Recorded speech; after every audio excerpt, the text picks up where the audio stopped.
My name's Glenn Cogan, and I've worked in the film and television industry all my life. Earlier this year, I was diagnosed with motor neurone disease.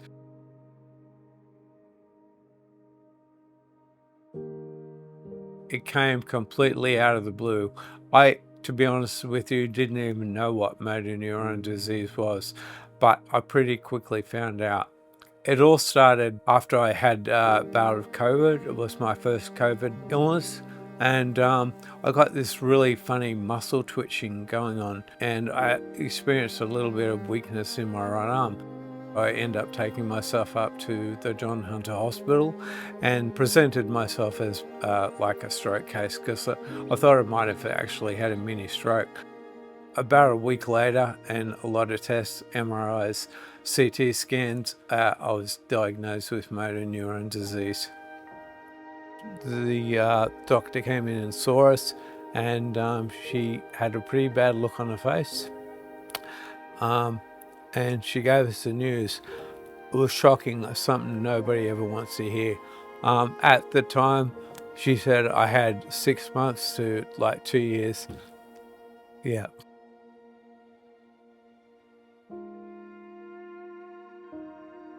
We knew nothing about it. We didn't know what was to come.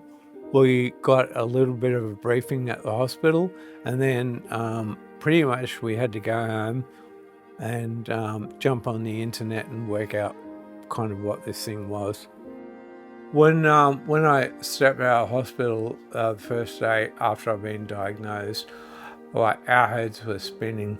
We didn't know which way was up anymore. Our life was like completely turned upside down, and we really had to try and find some sort of roadmap forward. It took months before I actually had support in place to help me. There were some pretty tough times, I can tell you. So when I first met Glenn, obviously he was approximately 4 months into his diagnosis. And at that point, you know, he was sort of in this holding pattern. As Glenn mentioned, when somebody first receives an MND diagnosis, there is quite a significant period of time where they're not receiving support. Yeah, I think the misconception people have is that, you know, you receive this diagnosis and suddenly, you know, there's this pool of funding there that's going to help support you, you know, to have access to things like an allied health team and equipment. However, it's in a practical sense, it doesn't work like that. So in Glenn's case, you know, when I first met the family, they were self-funding all of this equipment. So Glenn's function was actually declining already, and when I walked in, you know, I had a quick scan of the environment, and there were things like 4-wheel walkers, products for his bed, and I think people don't realise what kind of expense that places on a family. I foolishly thought, it'll be okay, I'll be able to, you know, do a little bit of work, but you can't. It just consumes your whole life. It literally takes everything away from you. 6 months ago, I was on film shoots. I was running around with cameras and lights, telling people where to stand and directing them, producing things. In a short space of 6 months, I'm now in a wheelchair. I can't work anymore. It takes a lot away from you. I pretty much can't walk, I can't use my arms for anything. So I rely on support people to help me pretty much get out of bed in the morning, shower, eat, go to the bathroom, pretty much do everything. It's just incredible how quickly it can progress.